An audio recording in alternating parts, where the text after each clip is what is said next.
बिस्मिल्लाहिर्रहमानिर्रहीम। अस्सलाम वालेकुम। आज 9 अक्टूबर है और दिन है बुध का। काजी फ़ाइज़ ईसा साहब के सहूलतकार मुसलसल काजी फ़ाइज़ ईसा साहब के लिए मुश्किलात पैदा कर रहे हैं।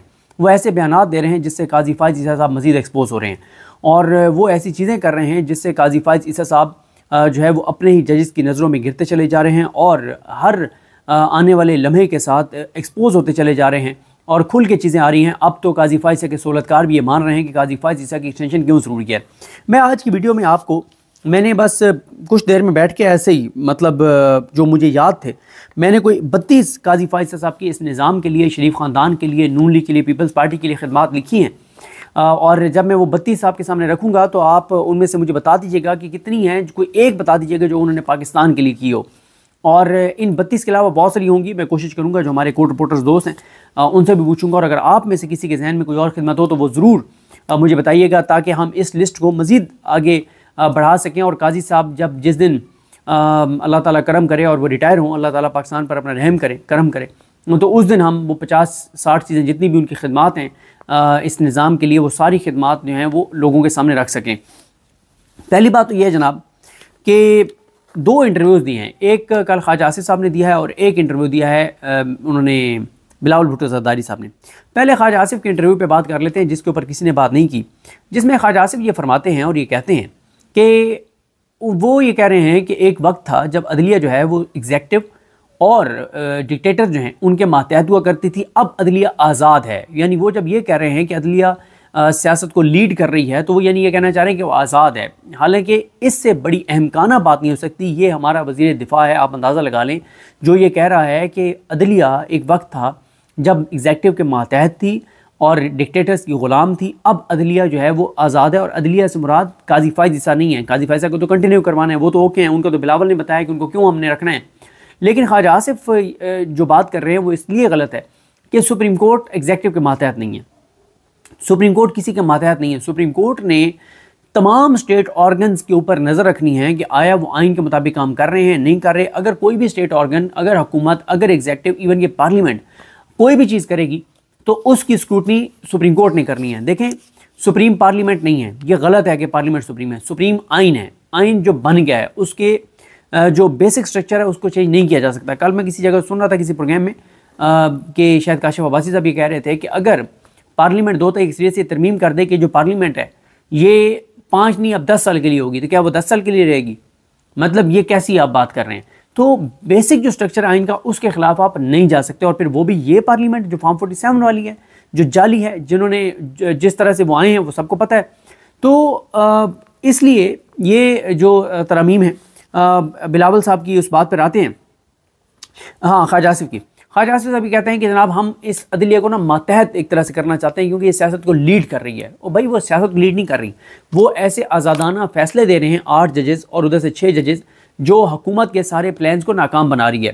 पहले ज़रा सुनिए कि ये वही है जो कल इसका एक क्लिप सुनाया था ना आपको ख्वाजा आसिफ साहब का, जिसमें आसमा शराजी साहबा और ख्वाजा आसिफ साहब बहुत फ़िक्रमंद थे कि 25 अक्टूबर के बाद, काजी के जाने के बाद, अगर 8 फरवरी के इलेक्शन का ऑडिट हो गया तो फिर क्या होगा? फिर वही होगा जो पूरे पाकिस्तान को पता है कि पूरे पाकिस्तान को पता चलेगा कि काजी फ़ाइज़ ईसा ने और सिकंदर सुल्तान राजा ने जो है वो किस तरह से इस निज़ाम के कहने पर ये इलेक्शन करवाए। और ये गवाही तो आप जो है वो कमिश्नर रावलपिंडी जो है वो चट्टा साहब भी दे चुके हैं।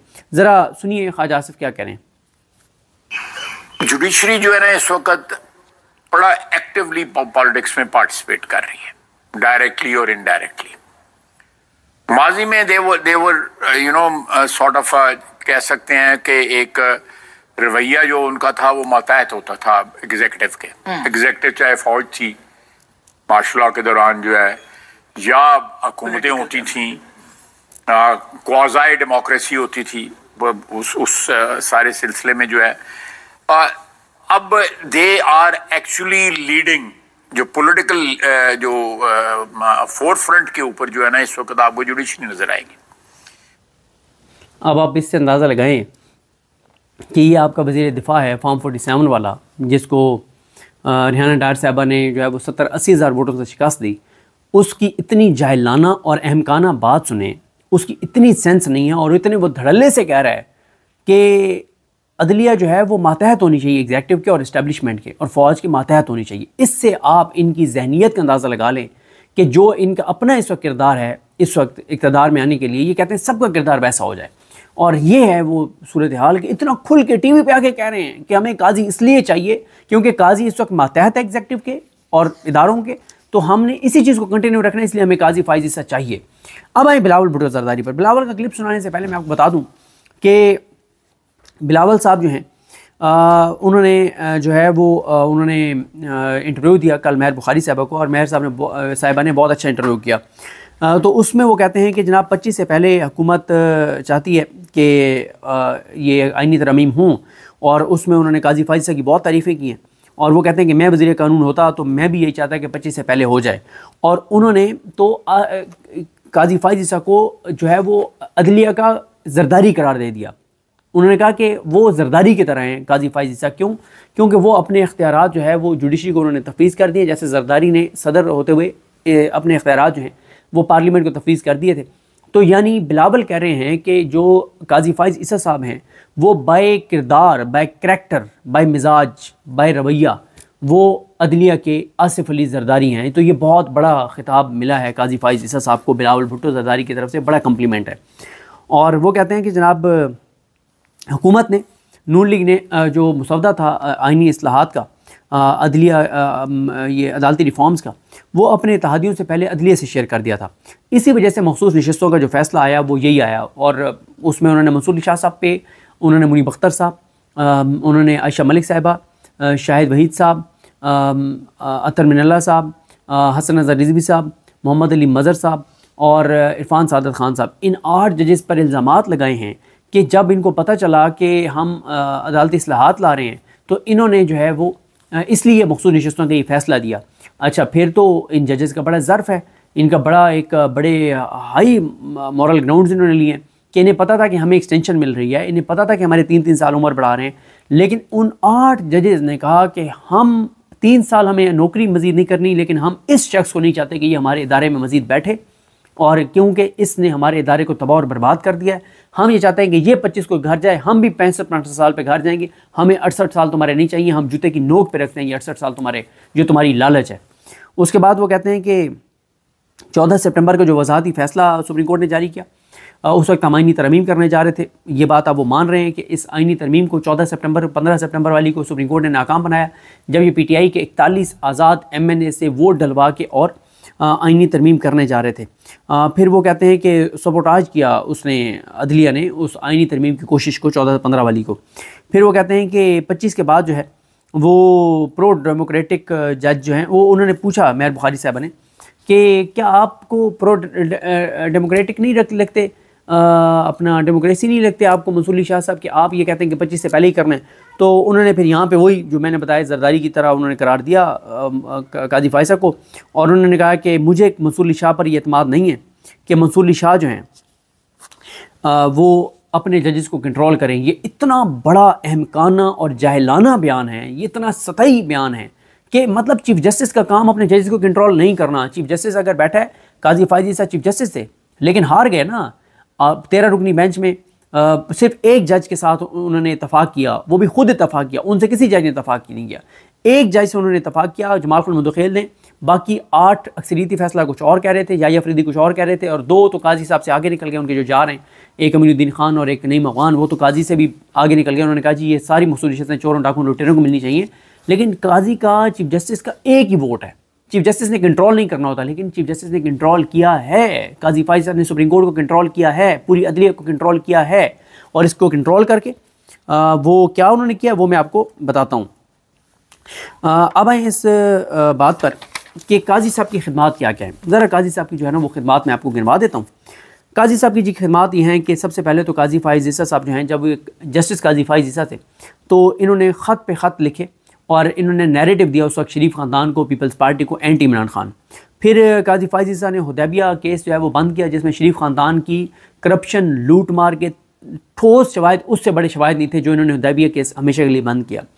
फिर काजी फाइज ईसा साहब ने उमरता बंदियाल साहब को जो है वो बहुत कमज़ोर किया और उनको कोई काम उस तरह का नहीं करना दिया जो आइन इजाज़त देता था, जो आइन के मुताबिक उन्होंने करना था। इन्होंने सुप्रीम कोर्ट को तकसीम किया, ग्रुप बनाया और ग्रुप बना के सुप्रीम कोर्ट को तकसीम किया और कमज़ोर किया। काजी फाइज ईसा ने उस वक्त ग्रुपिंग करके अपना किरदार अदा करते हुए 90 दिन में इलेक्शन नहीं होने दिए थे। फिर उसके बाद काजी फाइज ईसा ने उस वक्त जब प्रैक्टिस में प्रोसीजर आया तो 4 माह काम नहीं किया था, तनख्वाह मुफ्त में लेते रहे थे। और इनके मतलब जो जजेस को मराहत मिलती है, चाहे किसी के घर का किचन चलता है, जो भी मुझे नहीं पता मराहत इनको मिलती हैं, तो इनका जो कुछ था आवाम के टैक्स के पैसों से करते रहे, लेकिन काम इन्होंने नहीं किया, एक फैसला भी नहीं किया, क्योंकि ये कहते थे कि मुझे नून लीग का बनाया हुआ कानून प्रैक्टिस एंड प्रोसीजर इतना पसंद है कि मैं तो अब उसके मुताबिक चलूँगा, मैं उसके अलावा नहीं चलूँगा। फिर इन्होंने ऑडियो लीक्स केस कमीशन एक नून लीग ने बनाया, पीडीएम ने बनाया, उसमें ये आके बैठ गए, उसमें ये थे। और नून लीग ने उस वक्त बता दिया था कि हमें 5 हाई कोर्ट्स यानी इस्लामाबाद हाई कोर्ट और 4 बागी हाई कोर्ट और सुप्रीम कोर्ट में से 5 हाई कोर्ट्स और 6ठी सुप्रीम कोर्ट, इन 6 अदालतों में से हमारे सबसे करीब तरीन, दिल के करीब, हमारे पसंदीदा, जिनसे हम इश्क करते हैं, मोहब्बत करते हैं, एतमाद करते हैं, जिनको नवाशी पसंद करता है, जरदारी पसंद करता है, मरियम पसंद करती है, बिलावल पसंद करता है, वो 3 जज कौन से हैं? और वो फिर अब साबित भी हो गया, वो दुरुस्त है। ये 1.5 साल पुरानी बात कर रहा हूँ। उस वक्त 3 जज उन्होंने उनके सर पे हाथ रखा था। एक काजी फाइज ईसा वो थे, और 2 मेंबर उनके साथ थे, justice Aamir Farooq chief justice Islamabad high court और जस्टिस नईम अख्तर अफगान। ये 3 रुकनी एक उन्होंने कमीशन बनाया था और इन 3 को उन्होंने बिठाया था। तो इससे आपको अंदाज़ा होना चाहिए कि ये 3 जो हैं ये कितने ज़्यादा क्लोज़ हैं शरीफ ख़ानदान के दिल के, और उनको जरदारी को और इन सारों को, चोरों डाकू लटेरों को, इन 3 जजों पे कितना एतमाद था। और फिर एतमाद पे पूरा भी उतरे। आमिर फारूक साहब आपके सामने जो सूरत हाल है, काजी साहब को आपने देख लिया, नईम अख्तर अफगान साहब को आपने देख लिया। अच्छा, उसके बाद जनाब काजी फाइज साहब ने जनाब नवाज शरीफ की ताहत नाअहली ख़त्म की। और ये जो सबसे इंपॉर्टेंट था, ये मैं भूल गया था कि काजी फाइज ईसा साहब ने 2 जजेस को मुस्ताफ़ी करवाया, एक इजाज़ुल एहसन साहब को और एक मज़ारिल अकबर नकवी को। हर बार ये साथ डिस्क्लेमर देना पड़ता है, साथ ये वजाहत करनी पड़ती है कि काजी फाइज ईसा के जो करीब लोग रहे हैं, अब नहीं उनके करीब, वो ये बताते हैं कि काजी फाइज ईसा ने कहीं पे ये फरमाइश की थी कि मैं 8 फरवरी के लिए हाजिर हूँ, या 8 फरवरी की तारीख उस वक्त नहीं आई थी, कि मैं इलेक्शन करवाने के लिए हाजिर हूँ, शरीफ ख़ानदान को मुसल्लत करने के लिए हाजिर हूँ, अपना तमाम किरदार अदा करने के लिए हाजिर हूँ। 2 जज, इनका पत्ता साफ़ करो। ये एक इजाज़ुल एहसन और एक मज़ारिल अकबर नकवी। और दूसरी इसकी वजह यह भी है कि इजाज़ुल एहसन साहब के ख़िलाफ़ नवाज शरीफ था और मज़ारिल अकबर नकवी साहब के ख़िलाफ़ जो है वो मरियम नवाज़ थी। तो बाप बेटी को आपको पता है लाडले हैं, तो इनकी लाडलों की कोई ना कोई बात तो पूरी करनी थी। अच्छा, उसके बाद काजी फाइज साहब ने भुट्टो रेफरेंस का फैसला दिया और पीपल्स पार्टी को बयानिया दिया। उन्होंने प्रैक्टिस एंड प्रोसीजर का फैसला करते हुए इंटर कोर्ट अपील की इजाज़त दी, और इंटर कोर्ट अपील के तहत अब तक 2 इंटर कोर्ट अपीलें आई हैं। एक नैब तरमीम की आई है जिसमें इजाज़ुल एहसन साहब और उमरता बंदियाल साहब, इनका जो किया हुआ फैसला है उसको कलअदम किया काजी फाइज साहब ने, और उन्होंने नैब तरमीम को बहाल कर दिया, जिसका मकसद चोरों, डाकू और लुटेरों को जो उनकी ज़ात के लिए की गई तरमीम थी उसमें फ़ायदा पहुंचाना था। और दूसरी इंटर कोर्ट अपील जो है वो भी इनके इमाम ये जो चाहते थे। इंटर कोर्ट अपील हुई जब इजाज़ुल एहसन साहब की सरबराही में बेंच ने मिलिट्री कोर्ट्स के ख़िलाफ़ फैसला दिया और सबको रिहा करने का हुक्म दिया, तो काजी साहब ने उस पर इंटर कोर्ट अपील आई, इंटर कोर्ट अपील लगाई, अपने यार सरदार तारिक मसूद को बिठाया उसके ऊपर, उसने जजमेंट सस्पेंड की, उसने कहा कि कम चुप के रखो और करो मिलिट्री कोर्ट्स में ट्रायल सिविलियंस का। और फिर उसके बाद उन्होंने, जब इनका यार बेंच से अलग हो गया सरदार तारिक मसूद, जिसने आइन की किताब यूँ फेंकते हुए कहा था कि पता नहीं बुनियादी इंसानी हुकूक में कहाँ ले जाएंगे, तो फिर उन्होंने अपने एक और यार अमीनुद्दीन खान की सरबराही में वो बेंच बनाया और आज तक उसका फैसला नहीं होने दे रहे। उसके बाद काजी फाइज साहब ने 8 फरवरी को इलेक्शन की तारीख दिलवाई। काजी फाइज ईसा ने जनाब इमरान खान के जितने केसेस थे, पीटीआई के जितने केसेस थे वो नहीं लगाए। इमरान खान साहब को जो सज़ाएँ हुई हैं वो काजी फाइज ईसा के दौर में हुई हैं, जैसे नवाज शरीफ की तायात नाअहली, करप्शन, लूट मार, बददयानती, झूठ, गलत बयानी, वो जो इश्तिहारी थे, फरारी थे, मफरूर थे, भगोड़े थे, पाकिस्तान के इदारों को मतलूब थे, जिस तरह से वाइस, ये सब कुछ काजी साहब की सरबराही में, उनके साए में हुआ है। और इमरान खान को होना सज़ाएँ होना रात की तारीकी में 2-3 दिन में 3 सज़ाएँ होना, और दूसरी तरफ जो इमरान खान साहब के केसेस ना लगना और नवाज शरीफ को फ़ायदा होना, ये सब कुछ इन्होंने किया।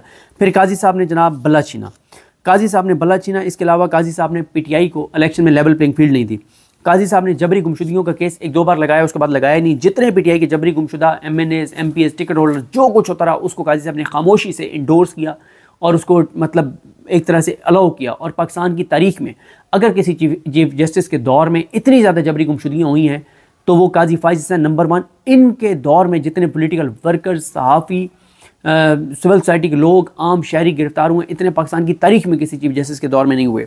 उसके बाद इन्होंने जनाब एक केस में अलकादिर केस जो है में इमरान खान को ऐसी चीज़ इमरान खान के ख़िलाफ़ लिख दी कि उसका मतलब इन्होंने नीचे अदालत को कहा कि सज़ा दे दो इमरान खान को मुजरिम डिक्लेयर कर दिया उन्होंने।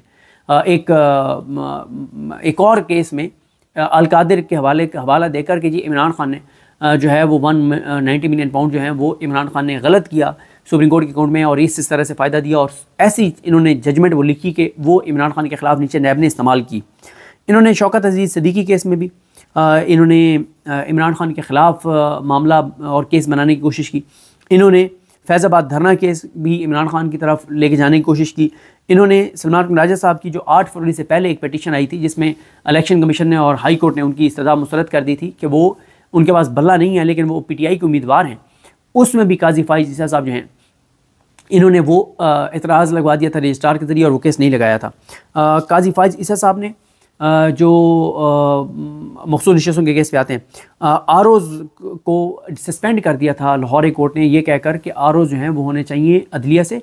आरोज़ जो हैं ये चोर डाकू और लुटेरों के लगाए गए करप्ट और कमज़ोर और कंप्रोमाइज़ जो ब्यूरोक्रेट्स हैं ये आरो नहीं होने चाहिए। काजी साहब ने वो अपील करवा के और उस फैसले को कलअदम किया लाहौर कोर्ट के, और इसी केस में काजी साहब ने नोटिस किया था उसको बैरिस्टर उमैर न्याजी को जो पेटिशनर थे और अबू ज़र सलमान न्याजी उनके वकील थे। और काजी साहब ने ये वही रात है, आपको याद होगा, जब ये बहुत सख्त ऑब्जर्वेशन देते रहे और फिर PTI को इन्होंने रगड़ दिया, इल्ज़ामात लगाए, झूठ बोले PTI के मुतालिक, और फिर वो आ गई थी मिसाल यूसुफ़ज़ई आई थी और उन्होंने इंसल्ट की थी मिसाल यूसुफ़ज़ई, ये वो वाला केस है। और काजी साहब जो हैं इन्होंने इन करप्ट कमज़ोर और कंप्रोमाइज्ड ब्यूरोक्रेट्स को काजी साहब ने बहाल किया था। उसके बाद काजी साहब ने जो है वो इसी तरह से जब नैब इंटर कोर्ट अपील आई तो इन्होंने कहा कि इमरान खान को नहीं सुनना, वो फिर अतरमुल्लाह साहब ने कहा तो फिर इनको सुनना पड़ा। फिर लाइव की इन्होंने दरख्वास्त मुस्तरद की थी कि लाइव नहीं जाएगा कि इमरान खान की झलक कोई ना देख ले। फिर एक तस्वीर आ गई थी उसके ऊपर भी इन्होंने कुछ की थी काजी साहब ने चीज़ें। फिर उसके बाद काजी साहब ने अब आ जाएँ अपनी एक्सटेंशन के लिए क्या क्या किया, नंबर गेम कैसे पूरा करके दिया। जो 8 फरवरी के बाद में डेट चोरी हुआ वो तो अलग है ना, उसको तो आप छोड़ ही दें कि 17 और 20 37 सीटें थी जिन जमातों के पास, उनको 215 पे 200 और 6-7 पे पहुंचा दिया था। फिर काजी साहब ने क्या किया, एक तो काजी साहब ने ये किया कि काजी साहब ने ट्रिब्यूनल्स को काम से रोक दिया, बल्कि इससे भी पहले पीछे चले जाएं तो काजी साहब ने एक और काम ये किया था कि जस्टिस मलिक शहजाद अहमद खान जो चीफ जस्टिस है लाहौर कोर्ट के, उनको सुप्रीम कोर्ट में ले आए 5-4 से। जुडिशल कमीशन में 5 से फैसला हुआ कि लाना है, 4 ने मुखालफत की, और इसलिए उनको लेके आए थे कि क्योंकि वो आज़ादाना फ़ैसले कर रहे थे। वहाँ पे उन्होंने 6 आज़ाद जजेस के नाम दे दिए थे ट्रिब्यूनल्स के लिए। उन्होंने जो है वो ATC के आज़ाद जजेस लगा दिए थे। उन्होंने जो है वो जो लापता अफराद के केसेस थे वो दबंग और अपराइट और हलफ से वफा करने वाले जजेस के सामने केसेस लगाने शुरू कर दिए थे। तो काजी साहब और नून लीग ये चाहती थी कि उनको ऊपर लाएं, तो काजी साहब उनको ऊपर ले आए, सुप्रीम कोर्ट में ले आए, और काजी साहब ने नीचे लगा दिया जनाब आलिया नीलम साहबा को। और आलिया नीलम साहबा जब से आई हैं, जो कुछ लाहौर हाई कोर्ट कर रही है वो मुझे बताने की ज़रूरत नहीं है। अमीर भट्टी साहब से भी मामला आगे चला गया, हम तो अमीर भट्टी साहब को कोसते थे, अमीर भट्टी साहब को तो बहुत पीछे छोड़ दिया आलिया नीलम साहबा ने। उसके बाद क्या हुआ है जनाब के काजी साहब ने ट्रिब्यूनल्स को काम से रोक दिया 4 जुलाई को, और 235 रोज़ बाद फैसला दिया। 235 दिन तक उन्होंने ट्रिब्यूनल्स को जो है वो 8 फरवरी से 235 रोज़ बाद जाकर उन्होंने फ़ैसला दिया, और 180 दिन में फ़ैसला देना था ट्रिब्यूनल्स ने, और काजी साहब ने उनको काम करने की आज़ादी 235 रोज़ बाद। और वो भी किस तरह से कि आलिया नीलम साहबा ने मलिक शहजाद साहब के दिए हुए 4 नाम सरेंडर कर दिए और 2 नाम मलिक शहजाद साहब के ऐड हो गए लेकिन दिए हुए, लेकिन उन 2 को भी वो डिवीजन्स दी गई जिन डिवीजन से ऑलरेडी PTI जो है वो जीती हुई है, यानी PTI के तो वहाँ से पिटीशन ही नहीं है। तो उन 2 आज़ाद जजेस को वोट दे दी, बाकी अब 4 रिटायर्ड जज लगा के 2 मलिक वो उनके अमीर भट्टी के दिए हुए नाम, उन 6 जजेस जो हैं जिनके बारे में सबको पता है कि वो फैसले क्या देंगे, उनको काजी साहब ने कहा कि तुम अब ये केसेस सुनो, और आलिया नीलम साहबा ने भी कहा कि इस तरह से जनाब मैंडेट का फैसला करेंगे। और साथ काजी साहब ने यह किया कि काजी साहब ने फॉर्म 45 और 47 को गैर मौसर कर दिया एक फ़ैसले में, और ये कहा कि जहाँ पे भी डब्बा खुलना है, जहाँ पे भी कोई इख्लाफ है वहाँ पे डब्बा खोल लें, और जो भी डब्बा खोलेगा आपको पता है डबल स्टैम्प करके 15-15, 20-20 हज़ार PTI के वोट रिजेक्ट हुए। फिर काजी साहब ने रीकाउंट के नाम पे 4 सीटें नून लीग को दिलवाई। फिर काजी साहब ने 6 जजेस के ख़त के ऊपर कुछ नहीं किया। फिर काजी साहब ने आमिर फारूक साहब के ख़िलाफ़ जो रेफरेंस बहुत तगड़ा इमरान खान का आया हुआ है उसके ऊपर कुछ नहीं किया। फिर इन्होंने इलेक्शन कमीशन के ख़िलाफ़ जो इमरान खान का रेफरेंस है उसके ऊपर कुछ नहीं किया। इन्होंने इमरान खान के बार बार एतराज़ के बावजूद हर केस में खुद बैठे। इसके अलावा इन्होंने अभी लास्ट जो इन्होंने पाकिस्तान के साथ जो किया वो इन्होंने ये किया कि ये 63A वाला केस जो है उसमें इन्होंने जो है वो इजाज़त दी सियासी जिस्म फरोशी की और अलाउ किया कि सियासी जिस्म फरोशी अलाउ है और बस मेरी एक्सटेंशन कराओ, मेरे लिए वोट डलवाओ। और उसके लिए जो है जिस तरह से जबरी गुमशुदगियाँ की गई, PTI के MNAs को उठाया गया और सेनेटर्स को उठाया गया, उनके फैमिलीज़ के साथ जो कुछ हो रहा है और इस लम्हे तक हो रहा है जब मैं आपको बात बता रहा हूँ। और फिर इन्होंने मखसूस नशिस्तें, और उसमें इन्होंने मखसूस नशिस्तों के केस में इन्होंने ये किया कि इन्होंने मखसूस नशिस्तों के केस में इन्होंने PTI को इतनी सीटें दी कि जिससे यानी PTI को कोई फ़ायदा नहीं होना था, लेकिन उसमें से आधी सीटें इन्होंने नून लीग और पीपल्स पार्टी को दे दी ताकि 2 अक्सरियत उनकी मुकम्मल हो जाए। तो ये भी इन्होंने किया। और इन्होंने मुनीब अख्तर साहब को कमेटी से निकाला और उनको कमेटी से निकाल के फिर इन्होंने 63A वाला केस लगाया था। फिर इन्होंने गैर आइनी तौर पर बेंच तोड़ा और ये बेंच नहीं तोड़ सकते थे, इन्होंने बेंच तोड़ा। बेंच तोड़ के और इन्होंने अपने यार, एक और तीसरे यार नईम अफ़गान को उस मैच में शामिल किया, मज़हर अल खेल को शामिल किया, जिसको ये इडहाक जजेस भी यहाँ लाए। ये भी बड़े इंपॉर्टेंट है, इडहाक जजेस ये लाए। और इडहाक जजेस में ये अपने दोस्तों को लाए जिनके साथ इनका ज़ाती, जिनके इनके ऊपर एहसानात थे, यानी चारों नाम रिकमेंड किया ना। मकबूल बाक़िर साहब, उन्होंने इनके हक़ में फ़ैसला दिया था, ये इसमें ये जो इनका रेफरेंस इनके हक़ में फ़ैसला हुआ था। दूसरा इन्होंने ये रिकमेंड किया सरदार तारिक मसूद को, वो इनके साथ मिलके खेलते रहे। मज़ार अकबर नकवी साहब को निकालने का मामला हो, जितने भी जो भी गैर आइनी चीज़ें हुई। फिर इन्होंने मुशीर आलम साहब का नाम दिया, वो फैज़ाबाद धरना केस में इनके साथ है। चौथा इन्होंने नाम दिया वो इन्होंने ये मज़हर अल खेल का दिया, जिन्होंने अपना रिव्यू में अपना वोट बदला था और काजी फ़ाइज़ ईसा को जो है वो रिव्यू में इनका 7-3 से इनके हक़ में फ़ैसला आ गया था। और फिर इन्होंने मंजूर मलिक साहब ने अपना पॉइंट ऑफ व्यू बदला था, उसमें रिव्यू में उनको इन्होंने जुडिशल कमीशन के मेंबर के तौर पर लगा दिया। फिर इन्होंने जो है वो अमीनुद्दीन खान ने भी इनके हक़ में वोट दिया था रिव्यू में, उनको आज तक ये अपने साथ चला रहे हैं। और अब ये उनको जो है वो चीफ़ जस्टिस पाकिस्तान बनवाना, चीफ़ जस्टिस सुप्रीम कोर्ट बनवाना चाहते थे। और ख़ुद चीफ़ जस्टिस पाकिस्तान वो होगा जो फेडरल कॉन्स्टिट्यूशनल कोर्ट का होगा, तो ये ख़ुद वहाँ लगना चाहते थे और अमीनुद्दीन खान को यहाँ लगाना चाहते थे और इस तरह से ये सारा कुछ करना चाहते थे। तो ये जनाब सूरत हाल है। और इन्होंने जो मज़ार अकबर नकवी साहब को मुस्ताफ़ी करवाया, उस पर फिर ये अपने दोस्त नईम अख्तर अफ़गान को सुप्रीम कोर्ट में लाए थे। तो ये काजी साहब की खिदमात हैं। ये आपको 34-35 खिदमात हो गई हैं। ये तो अभी 2-3 तो अभी मेरे जहन में नहीं है, इसलिए मैंने लिख ली हैं ताकि मैं अपने पास लिख लूँ। तो अब ये जो ख्वाजा आसिफ ने जो बात किया है और जो ये बात की है बिलावल भुट्टो ज़रदारी ने, उन्होंने वाज़ेह कर दिया कि क्योंकि काजी फ़ाइज़ ईसा ने जजेस को कंट्रोल किया हुआ है, अदलिया को कंट्रोल किया हुआ है, ऊपर से लेकर नीचे डिस्ट्रिक्ट जुडिशरी तक, और इमरान खान को सज़ाएँ दिलवाई हैं और नवाज शरीफ को हर जगह से बरी करवाया है, तो हमें यही जुल्म का, जबर का, नाइंसाफ़ी का निज़ाम चाहिए और इसलिए हम काजी को एक्सटेंशन देना चाहते हैं और 25 से पहले देना चाहते हैं। तो ये जो काजी के सहूलतकार हैं, काजी को फंसा रहे हैं, एक्सपोज कर रहे हैं, गंदा कर रहे हैं, नंगा कर रहे हैं और बता रहे हैं सबको कि हम क्यों काजी की एक्सटेंशन चाहते हैं। मुझे अपनी दुआ में याद रखें। अल्लाह करीम हम सबका हामी नासर। अल्लाह हाफ़िज़।